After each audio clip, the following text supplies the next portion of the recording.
Et on va rester dans l'agroalimentaire, dans la restauration avec le groupe Le Duf qui nous rejoint en la personne de Tristan Balosian qui monte sur scène. Vous êtes deux, c'est très bien, oui, il n'y a pas de problème. Et ben c'est parfait, on va vous trouver un deuxième micro, il n'y a pas de souci. Bienvenue à vous. Elle est où la galanterie? C'est vrai, c'est pas faux. Allez. Surtout qu'elle va beaucoup. Voilà, c'est parfait, vous pouvez prendre place, vous êtes chez vous. Bienvenue Bonjour à vous. tous. 10 minutes pour nous permettre d'y voir plus sur le groupe Le Duf. Alors effectivement, la zapette là-bas, il faut viser la régie et normalement tout va bien. Ok, c'est parti, c'est à vous. Bonjour tout le monde. Tristan peut-être le premier appelé. Je te laisse te présenter. Enchanté, donc moi j'accompagne le groupe Le Duf dans le déploiement de Gourming et on va vous en parler un peu plus, qui est une place de marché dans l'alimentaire et pas que, et le non alimentaire pour aider les producteurs français à s'exporter à l'international. Voilà, c'était le pitch. Bonjour tout le monde, moi je suis Géraldine, donc je suis responsable des événements et également aussi du sourcing non alimentaire pour Gourming. Donc là on parle bien en effet du digital, on est présent sur l'ordinateur, sur les tablettes, sur les téléphones, on est bien sur ce sujet-là. Déjà pour vous donner un peu une vision, alors ici en général en Bretagne on connaît un peu Monsieur Le Duf, donc ça va, on est sur nos terres. Monsieur Le Duf s'est lancé tout d'abord il y a 40 ans dans la restauration rapide avec les enseignes en France comme Brioche Dorée, Pizza dell'Arte. Il a lancé un peu la notion de franchise. Il s'est aussi dit, bon, je vends beaucoup de viennoiseries et de pain surgelé, je vais les fabriquer. Et du coup, il a créé l'usine Bridor il y a 30 ans. Aujourd'hui, on est à plus de 10 usines dans le monde entier. On a beaucoup d'enseignes aussi à l'étranger qu'on connaît peut-être moins en France. Donc voilà, on est très présent. Rien qu'avec Bridor, on livre jusqu'à 25 000 clients jour, plutôt hôteliers, restaurateurs haut de gamme. Et avec la restauration, on est à peu près à 1 million de clients servis dans le monde entier. Donc voilà, ça c'est le groupe Monsieur Le Duf. Monsieur Le Duf est un fils de maraîcher brestois. Il est très attaché à la France. Il aime les produits français. C'est très important pour lui. Il parlait d'ailleurs souvent d'une petite phrase de la fourche à la fourchette. Il a lancé aussi une enseigne qui s'appelait Cité Gourmande, de pouvoir produire des produits, d'avoir du légume frais, français. Donc c'est quelque chose qui est très important pour lui depuis longtemps. Il parle souvent de qualité. Et est émergée cette idée de Gourming, de dire, bah voilà, moi je me développe à l'étranger, je ne trouve pas beaucoup de produits français alimentaires à la base. Qu'est-ce qui se passe, pourquoi et comment je peux aider, puisqu'aujourd'hui moi je livre des enseignes dans le monde entier, j'ai quand même pas mal d'experts dans mes équipes, et comment je peux contribuer à ce développement des entreprises et PME. Donc le constat il est assez simple et je pense que vous le connaissez un peu tous, si on va mettre des mots là-dessus, mais déjà on va parler de la langue, c'est compliqué parfois de faire de l'export, quand on est concentré sur la production de son produit, son savoir-faire, comment je vais m'adresser à des clients étrangers, donc c'est déjà une première barrière. Les douanes, alors la réglementation dans chaque pays est différente, souvent parfois très complexe, donc est-ce que j'ai du temps à m'en accorder, est-ce que j'ai du temps pour pouvoir faire ce genre de choses? La logistique, donc après de pouvoir aussi passer, le transport, comment je livre chez mon client final, l'investissement, puisque avoir des personnes dédiées à l'export, ça coûte de l'argent, et est-ce qu'on peut investir aujourd'hui là-dedans ou pas? Le paiement, puisque certaines entreprises se sont initiées à faire de l'export, parfois il n'y a pas forcément de retour de paiement, et ça peut être très gênant, parfois dans la notion de trésorerie, donc ça peut refroidir certaines entreprises. Et le marketing, alors là j'ai entendu aussi parler avec Nicolas, le digital c'est un métier, on peut lancer un site internet, on peut faire du e-commerce, mais alors on peut aussi être totalement perdu sur la sphère digitale. Le marketing digital est très précis. Pour émerger, il y a des solutions, des pistes, mais alors c'est vrai qu'il faut aussi être expert. Alors je sais qu'il y a une experte qui vient aider les entreprises à faire aussi de l'animation de réseaux sociaux. Voilà, c'est des choses qui émergent parce que c'est hyper important de pouvoir émerger et d'exister sur le digital. C'est pas le tout de lancer un site. Mais du coup, là, Tristan en parlera mieux que moi. Donc, on a apporté cette solution avec Gourming. Donc ça veut dire que l'idée a été, dans un premier temps, de monter une place de marché, c'est un petit peu l'Amazon, mais version Le Duf, d'apporter une solution en mode marketplace, comme on dit, pour permettre à tous ces producteurs d'embarquer leurs produits dans une solution plutôt digitale. Ça a été développé la première année et on s'est aperçu assez rapidement qu'on n'avait pas tous le même niveau de maturité sur le digital et que nos producteurs savaient bien faire leurs produits, pas forcément bien faire le digital. Et on a opéré du coup un revirement pour avoir un modèle beaucoup plus hybride sur une place de marché qui est à la fois e-commerce et on accompagne et on charge pour le compte de nos marchands qui sont nos producteurs, tous ces produits-là sur une plateforme qui, derrière, va s'ouvrir sur plusieurs pays. Et on devient, entre guillemets, l'effaceur d'emmerde, parce que c'est le mot qui a été repris plusieurs fois. On parlait de la logistique, on parlait de la langue, on parlait de comment on fait une fiche produit. C'est des choses que ne savent pas forcément bien faire les producteurs. Et derrière, on apporte, nous, un soutien via le groupe Le Duf sur toute cette partie-là, puisqu'on le fait déjà pour Bridor. Donc, comment on va à l'étranger, comment est-ce qu'on positionne un produit digital sur une plateforme, comment on s'assure qu'il passe bien les frontières, comment, et du coup, c'est la valeur ajoutée de cette plateforme.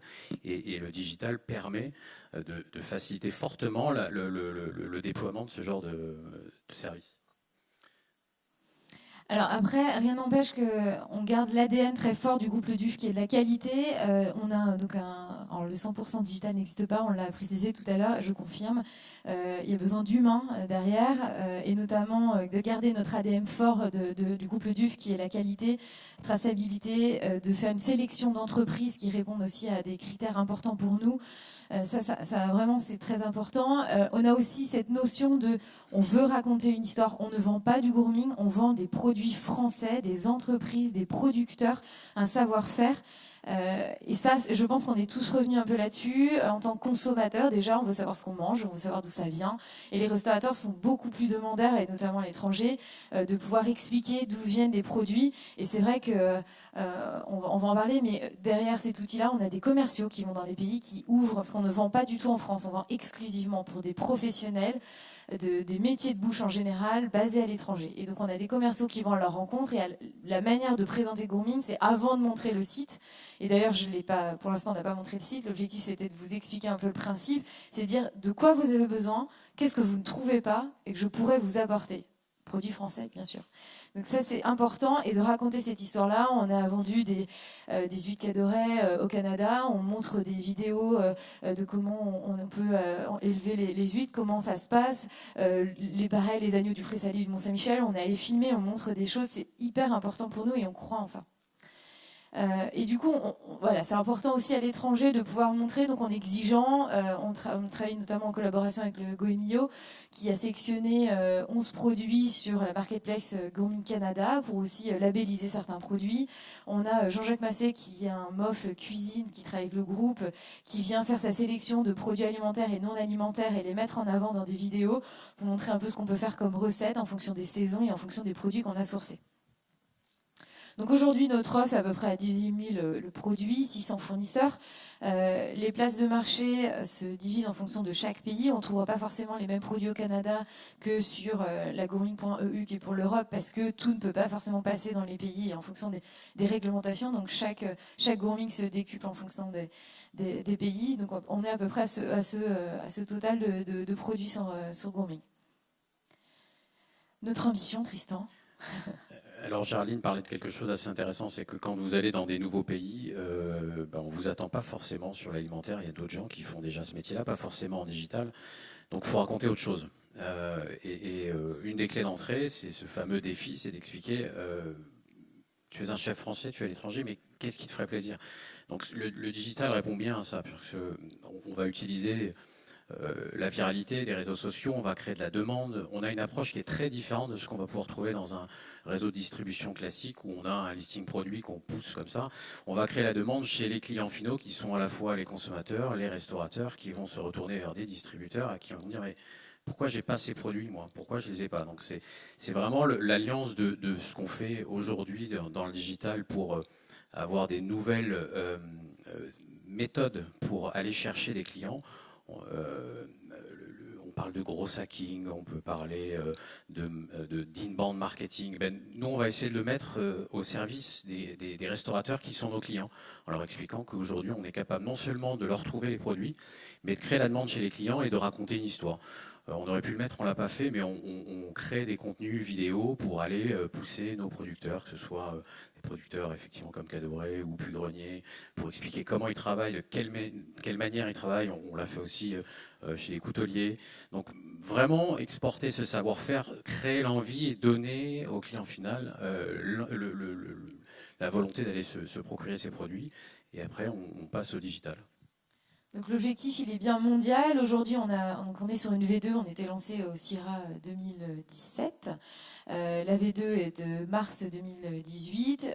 L'objectif est bien sûr d'aller partout dans le monde, mais chaque sourcing est différent en fonction de chaque pays. Donc pour l'instant, Canada, Europe et rapidement l'Asie, Moyen-Orient, et bien sûr toujours de garder cette notion internationale.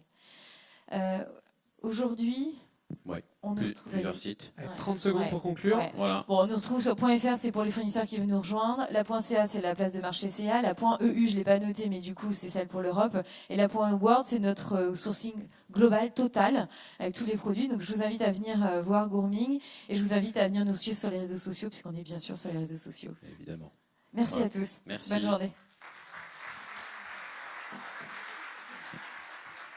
Alors, est-ce que vous avez, on a le temps, on est un petit peu en retard, mais bon, est-ce que vous avez une question ou de poser à nos intervenants? Oui, alors, on va essayer de vous apporter un micro. Alors, le chemin n'est pas évident. Est-ce que vous pouvez juste relever le bras pour que le micro vienne à vous?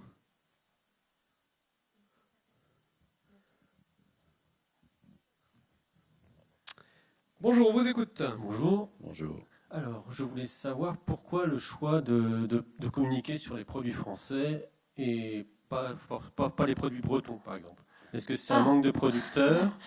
Est-ce que c'est un petit peu la crainte de ses racines? Ou est-ce que vous pensez que c'est mieux de communiquer sur la France que sur la Bretagne? Alors, c'est vrai qu'on a... C'est les deux. C'est les deux. Ouais, c'est les deux. C'est vrai que Monsieur Leduc est très très breton. Et alors, si vous alliez, on a une sélection aussi par rubrique, par région. La région Bretagne est la plus étoffée. Donc, ce qui est assez normal. Hein, c'est assez chauvin. Je pense qu'on a commencé déjà par le sourcing de produits français. Après, pour aller toucher le monde entier, il faut aussi qu'on réponde à toutes les demandes. L'objectif, c'est quand un restaurateur, un hôtelier viennent sur Gourming, ils se disent bon, j'ai tout à portée de main. Donc, et produits français. Donc, il y a un moment donné, il a fallu aussi élargir. Il faut répondre à toutes les demandes. C'est pour ça qu'aujourd'hui, on est quasiment à 18 000 produits. On n'a pas le choix, mais on a vraiment une particularité pour la Bretagne, bien sûr. Ok, alors il y a une autre question ici. Le micro n'est pas loin, donc ce sera la deuxième et dernière question pour le groupe Loduf. Bonjour Marianne, agence So. Je voulais savoir quel était le business model de cette solution-là. Comment vous vous rémunérez? Comment ça se rémunère? Alors, c'est le même qu'on peut avoir sur un site e-commerce. Donc, on va faire d'achat-vente auprès de nos clients, enfin de nos producteurs, et on revend soit à travers des distributeurs. Donc, on recascade, si vous voulez, nos ventes vers des distributeurs qui eux-mêmes revendent à des restaurateurs. Ça, c'est le premier modèle. Et en fonction, on parlait tout à l'heure de la maturité des producteurs, on est capable de les mettre en modèle marketplace. Donc, on positionne leur catalogue produit sur notre marketplace et on ne fait que l'intermédiation et on ne prend que les commissions au delta près que sur certains, on se charge aussi de la logistique. Je parlais tout à l'heure d'Amazon. On est vraiment aligné sur un modèle où on simplifie le départ du produit depuis le producteur jusqu'à la livraison finale. Soit le producteur sait le faire, il se débrouille et on prend juste une commission, soit on l'aide et dans l'étiquetage, dans la traçabilité, dans tout ce qu'on sait déjà faire sur le groupe Loduf. En fait. Après, je rajouterais juste un aspect. Alors, tu parles d'Amazon et je pense que c'est vraiment dans ton domaine d'être copié. Il y a un élément aussi qui est important. Je vais à la rencontre de pas mal de producteurs à travers la France et à travers des différents les adhérents de différentes fédérations. Il y a un point important par rapport à Amazon. Il n'y a pas de stockage, donc il n'y a pas de frais de stockage pour les entreprises. Il n'y a pas de frais d'entrée et on vous met en valeur, en avant aussi par rapport à ce que vous faites via ce que vous disiez, les vidéos, les photos, des textes explicatifs que vous pouvez nous donner ou que nous on va écrire. Il y a aussi cette différence où on amène cet humain aussi, cette différenciation en plus des systèmes un peu Amazon. Ok, 10 secondes pour terminer. Voilà. Je vais compléter ce que disait Géraldine. Effectivement, le contenu est souvent très absent des marketplaces, ce qui n'est pas le cas sur le groupe Loduf. C'est-à-dire qu'aujourd'hui, on investit fortement dans le contenu pour être visible et montrer ce que sont les produits français à l'étranger, ce qui est une vraie différence sur les autres marketplaces. Voilà. Allez, parfait. Merci beaucoup.